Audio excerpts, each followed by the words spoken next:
بسم اللہ الرحمن الرحیم نحمد و نصلی علی رسول کریم.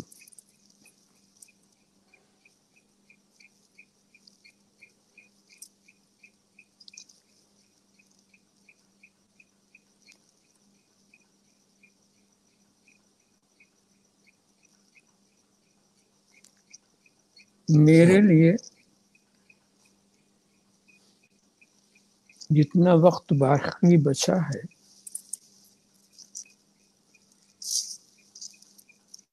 وہ 10 منٹ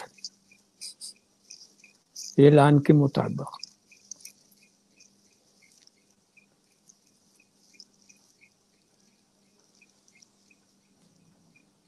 میں کوشش تو یہی کروں گا کچھ وقت اور بھی کوئی ایسی بات نہیں سب کہ جو مجھے وقت ملا ہے اس کو تو میں صرف کر ہی دوں.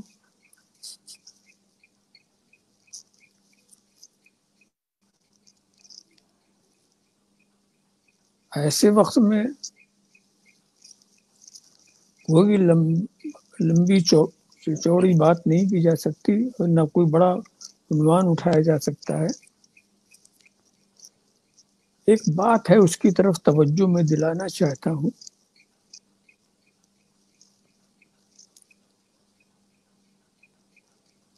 کہ انسان جب کوئی کام کرتا ہے یا کوئی کام کرے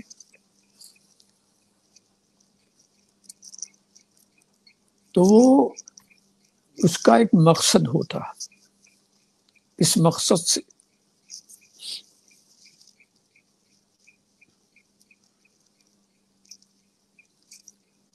مقصد کی پہچان یہ ہے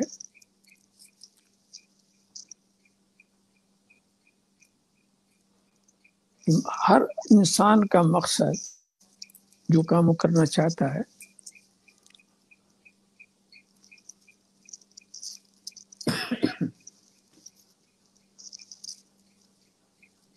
وہ تصور میں مقدم ہوتا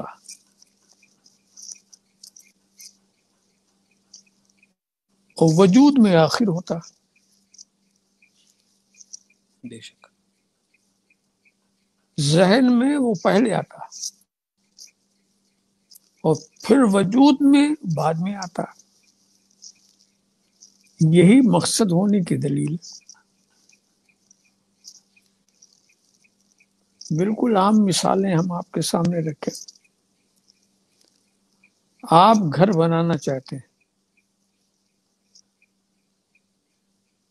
گھر کا تصور پہلے آپ کے ذہن میں آئے گا، اس کا نقشہ بھی آپ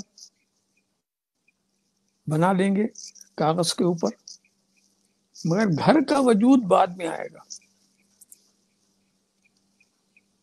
مقصد ہے گھر میں رہنا، تو رہنے کا تصور تو بہت پہلے آیا، مگر رہنے کا وجود گھر بننے کے بعد. بے شک تعلیم کے لیے کوئی آپ نے ایک ادارہ بنا لیا، تعلیم کے لیے بنایا آپ نے،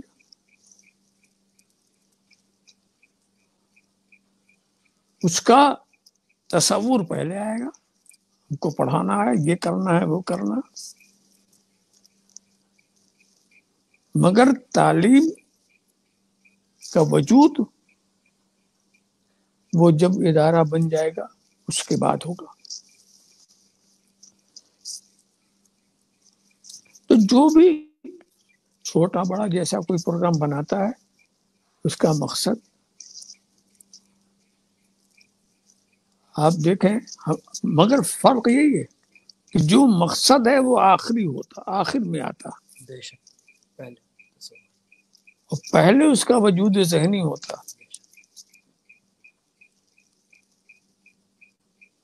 اور اس کے بعد مقصد آ جانے کے بعد پھر کسی کا انتظار نہیں ہوتا. ایک چھوٹی سی مثال دوں، ایک چھوٹا سا بیج آپ نے زمین کے حوالے کر دیا، اس کی نگہداشت کی، جی بے شک وہ بیج جو ہے وہاں ایک پودا تیار ہو گیا. مثلا آپ نے آم کا درخت لگا لیا، یا کسان کھیتی کے لیے، اب جب وہ بیج بڑھتا جائے گا، بڑھتا جائے گا، ربو پتے کا ملا اس کی پرورش کرے گی. آپ بھی جیسے جیسے وہ بڑا ہوگا ویسے ویسے آپ کو مسرت بھی ہوگی، خوشی بھی ہوگی.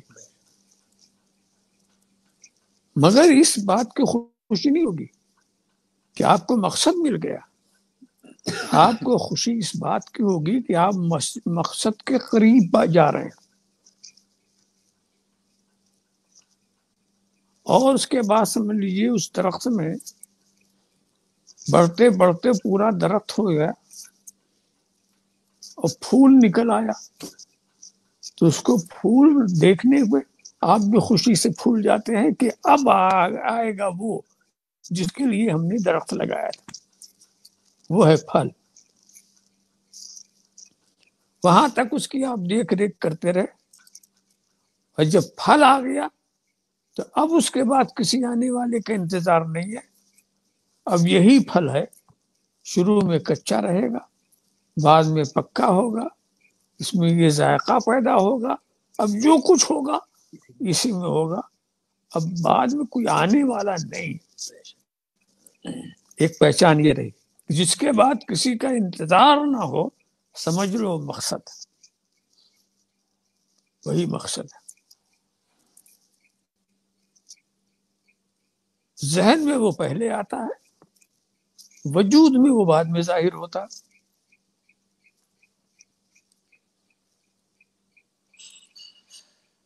اب آپ دیکھیں، رب تبارک و تعالیٰ نے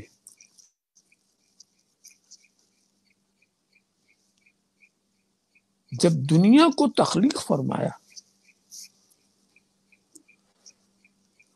اس میں بھی کوئی حکمت ہے، اور دنیا کو پیدا کرنے کا بھی کوئی مقصد ہے.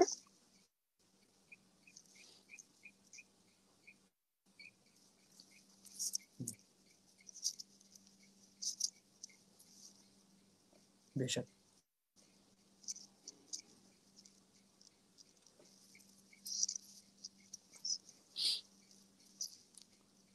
اب غور کرنے کی بات یہی ہے،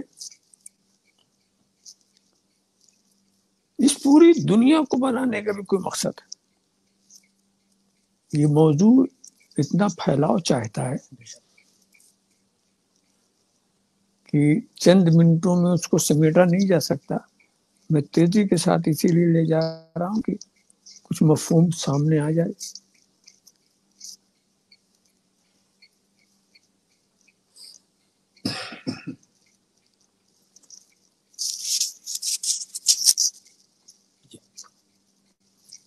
آیت کریمہ سے ظاہر ہوتا ہے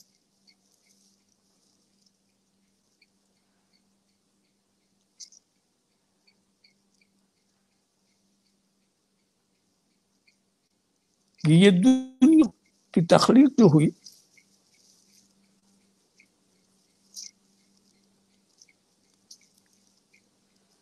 اس کا بھی ایک بہت، اس میں بہت بڑی حکمت ہے.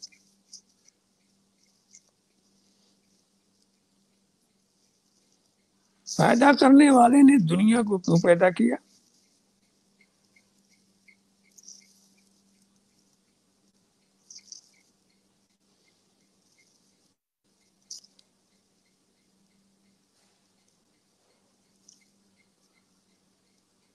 تو وہ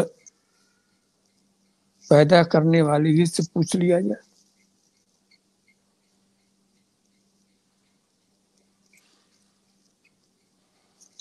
انما الدنیا خلقت لکم وانکم خلقتم للآخرہ.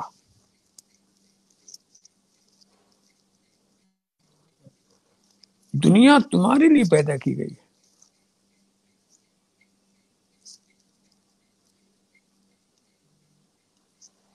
جس کے لیے پیدا کی اس کے لیے لقد کرمنا بنی آدم. ہم نے مکرم کیا کس کو؟ کرامت سے بخشا، شرافت والا بنایا وہ بنی آدم کو۔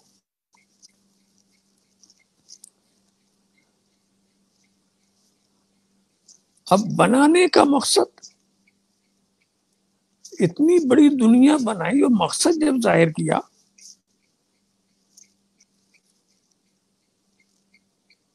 تو مقصد یہ ظاہر کیا کہ اس کو ہم نے بنی آدم کے لیے بنایا، وہ اس کے وارث ہیں۔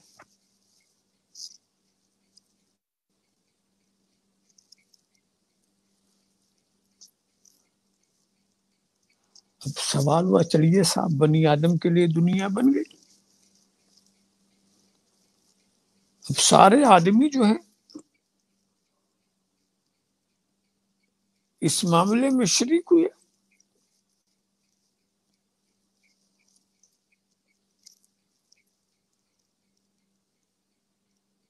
تو یہ بنی آدم کا دائرہ تو بہت بڑا ہے۔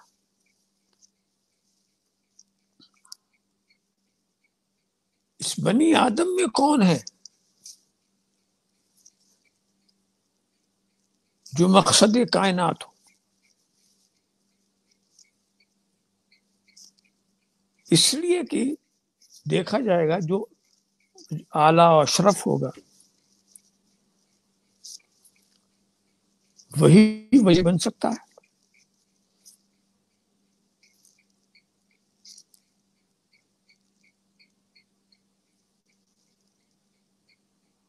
قرآن نے خود ہی کہہ دیا، بتا بھی دیا کہ جن کو ہم نے اعلیٰ اشرف بنایا ان کی شان کیا ہے، کرامت بخشی ہے۔ انی جاعل فی الارض خلیفہ،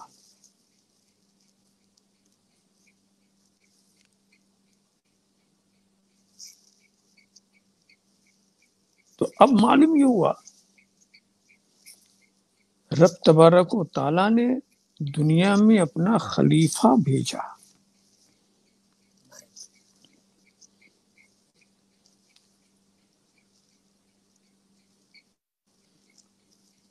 اور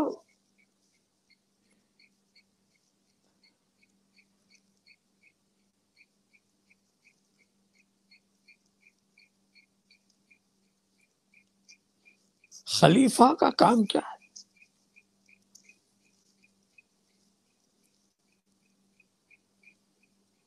وہ ایسا خلیفہ کہ اس کے آگے اس کی تعظیم کے لیے فرشتوں کو حکم دیا گیا اسجدوا لآدم، آدم کا سجدہ کرو۔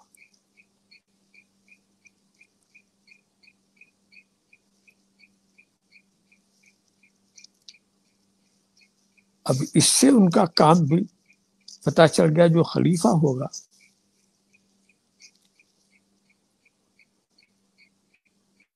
وہ خلافت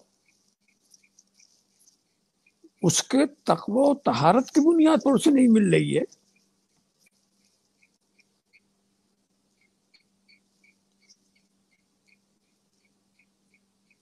اس کو خلافت کا مقام جو مل رہا ہے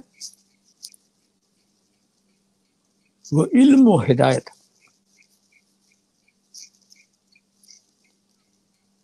ایسا علم انہیں عطا کیا گیا کہ فرشتوں کا علم بھی ان کے سامنے حیرت فروش ہو گیا۔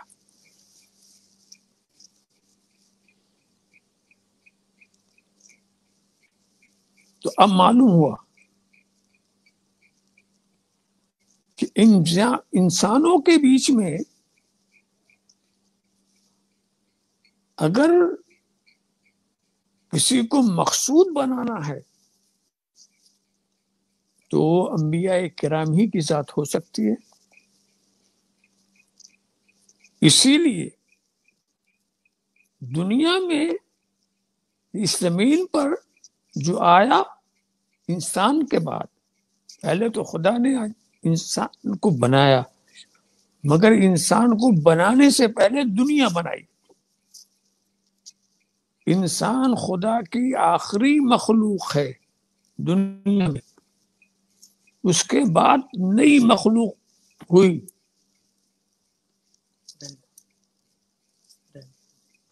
اس کے بعد نئی مخلوق ہوئی۔ جتنی مخلوق پیدا کرنی تھی اسے پہلے کر دیا، آخری مخلوق یہ انسان۔ تو معلوم ہوا کہ پہلا جو انسان آیا وہ شان نبوت لے کر آیا۔ پتہ یہ چلا کہ انسانوں میں بھی جو مقصود ہوگا وہ نبی ہوگا۔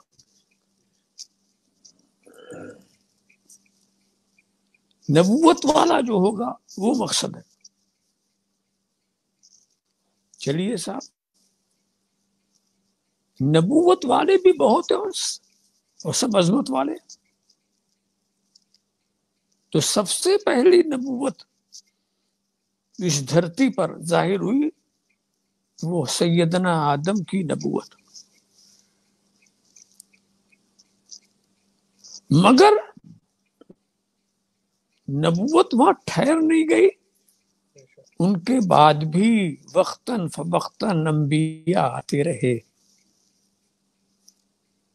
ایک نبی آیا، وہ چلا گیا، دوسرا آیا، وہ چلا گیا، تیسرا آیا،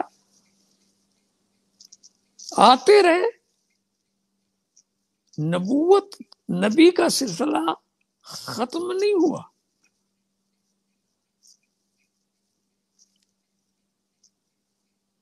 اب یہ دیکھنا ہے کہ وہ کون سا نبی ہے جس کے بعد کوئی نبی نہیں آیا۔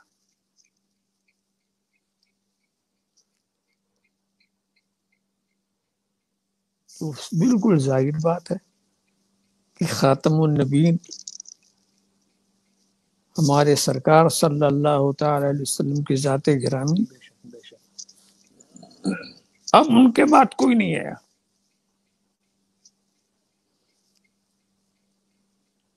تو اب اس سے سمجھ میں بات آ گئی کہ کائنات کا مقصد انسان، انسانیت کا مقصد نبوت، اور یہ نبوت جو ہے اپنے درجے کمال تک پہنچی، وہ آخری نبی، وہ آخری نبی جو خاتم النبی، اس کے بعد نبوت ختم۔ بے شک۔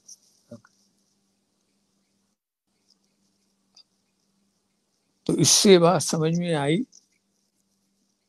کہ مقصد کائنات جو ہے وہ ذات محمد الرسول اللہ صلی اللہ تعالی علیہ وسلم، انہی کے لیے یہ پوری کائنات بنائی گئی۔ اب یہ آ گئے، اب ان کے بعد کسی نبی کی نہ ضرورت ہے۔ ارے بھائی، سیدھے سادے انداز سے درخت تو آپ نے لگایا تھا،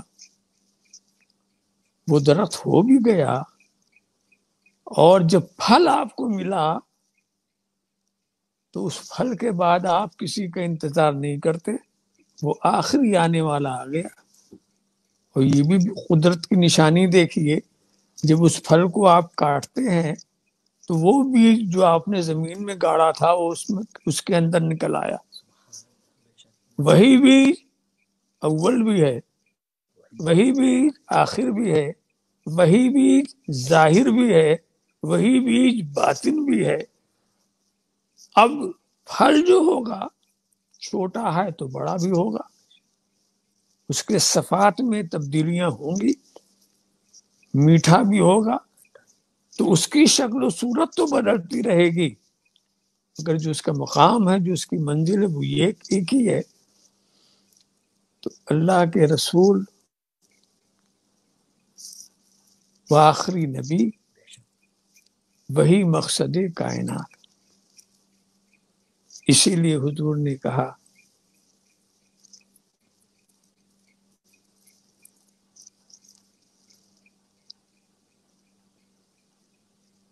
لقد خلقت الدنیا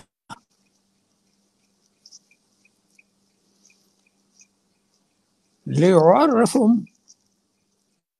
منزلتك وكرامتك عندي وما خلقتك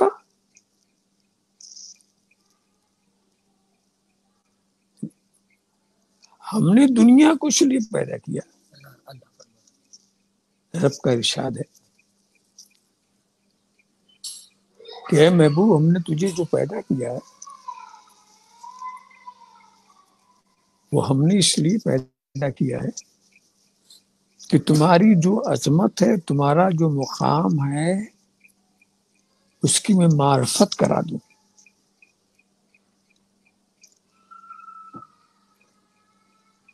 لولا کہ ما خلقت الافلاق، لولا کہ ما خلقت الدنیا، تجھے پیدا کرنا نہ ہوتا تو میں افلاق کو پیدا نہ کرتا، تجھے پیدا کرنا نہ ہوتا تو میں دنیا کو پیدا نہ کرتا.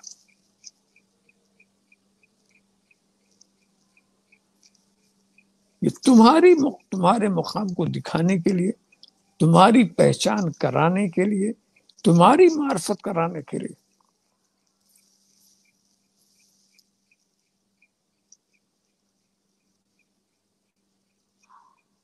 لقد خلقت الدنیا،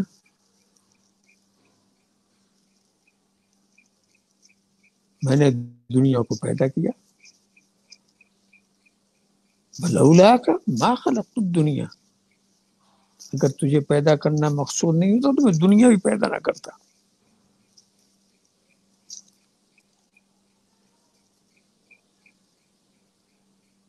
اب یہاں ایک بات آ گئی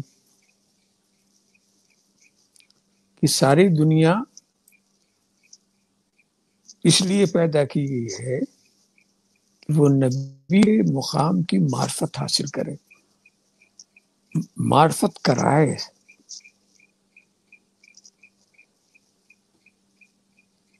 اب ایک مثال میں دے دوں یہاں پر.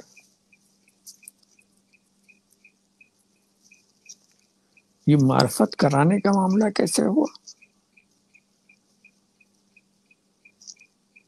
دنیا اس لیے پیدا کی گئی ہے کہ نبی کے مقام کو لوگ پہچانے.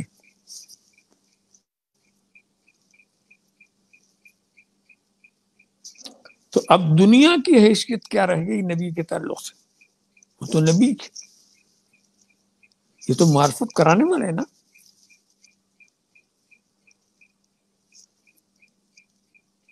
تو اس کو ایک خاص انداز سے سمجھیے اور ہلکے انداز سے.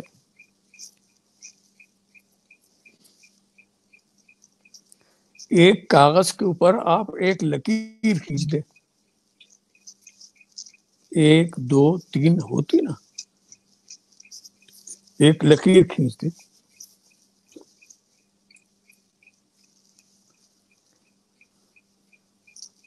اب اس لکیر کا مقام کیا ہے، اس کو ہمیں سمجھانا. کیسے سمجھائیں گے ہم؟ کس مقام پر یہ؟ تو ظاہر ہے وہ ایک ہے تو ایک مقام ہے. اس لکیر کا مقام، مگر اسی لکیر کے بغل میں داہنی طرف ایک نقطہ آپ لگا دیں تو وہ ایک جو ہے وہ ایک نہیں ہے، وہ 10 ہے. یہ اس نقطے نے بتایا ہے کہ وہ 10 ہے. ایک نقطہ اور لگا دیجئے بغل میں، اب وہ لکیر 10 بھی نہیں ہے، وہ 100 ہے. اس کے بغل میں ایک لکیر لگا، وہ 1000 ہے. لکیر اپنی جگہ پر ہے، نقطہ معرفت کرا رہا ہے. جب اس لکیر کے آگے 1 ہو تو وہ 10 ہے، 2 ہے تو وہ 100 ہے، 3 ہے تو وہ 1000 ہے. اس طرح بڑھاتے چلے جائیے لاکھوں کروڑوں. تو وہ لکیر، وہ نقطے انہی لکیروں کو سمجھانے کے لیے دیے گئے. جہاں بغل میں کوئی نقطہ نہیں تو وہ ایک ہے، اور جیسے جیسے نقطے بڑھتے جائیں اس کا مقام بلند ہوتا جاتا۔ اور ایک بات اور بھی ہے، تو یہ دنیا کس لیے پیدا کی گئی ہے؟ نبی کی معرفت کے لیے۔ نبی تو ہے اپنی جگہ پر، اب دنیا کی مثال ایسی ہے جیسے ان نقطوں کی ہے، جتنا نقطے بڑھتے جائیں گے ان کا مقام بلند ہوتا جائے گا۔ یہ نقطوں والے ہو گئے، مگر وہی نقطے مقام کی پہچان کراتے ہیں جو داہنی سائڈ پہ ہوتے۔ اگر بائیں سائڈ پہ نقطے ہوں تو نہ ان کا کوئی مقام ہوتا ہے، نہ وہ کسی مقام کی پہچان کرا پاتے۔ سبحان اللہ، بے شک بے شک۔ وہ پہچان ہی نہیں کرا پاتے، ان کا کام ہی نہیں۔ پہچان کرانے والے نقطے تو وہ ہیں جو اصحاب یمین ہیں، جو داہنی طرف والے ہیں۔ یہ اصحاب شمال وہ خود اپنے کو پہچانتے نہ کسی کو پہچان کرا سکتے، بڑھتے جاتے۔ مگر ایک بات اور سمجھ میں بات آتی، نقطہ نقطہ ہی ہے،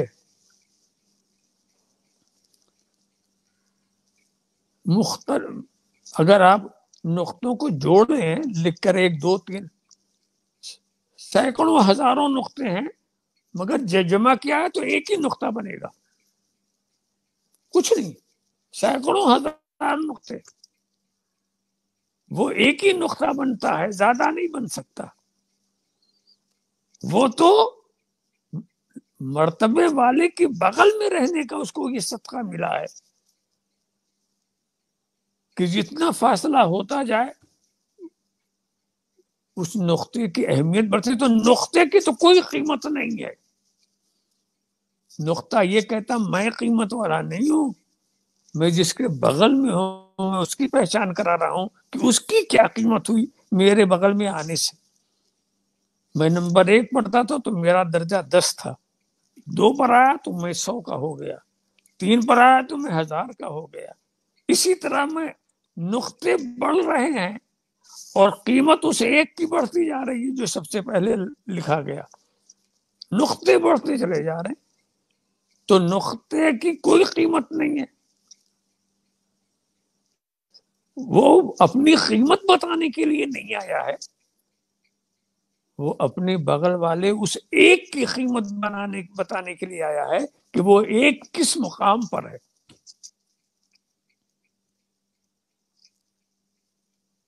تو ساری دنیا اس لیے پیدا کی گئی ہے کہ جا کے وہ مقام رسول عربی کو بتائے۔ اپنے کو سمجھانے کے لیے وہ نہیں آیا، رسول کو سمجھانے کے لیے ساری دنیا کے نقطے بنے ہیں۔ جتنے نقطے بڑھتے جائیں گے نبی کی شان بڑھتی جائے گی۔ وَلَلْآخِرَةُ خَيْرٌ لَكَ مِنَ الْأُولَىٰ، جتنا آپ کا وقت گزرے گا اتنے ہی آپ کے درجے و مراتب بڑھتے چلے جائیں گے۔ تو نقطے کی حیثیت کچھ بھی نہیں ہوتی۔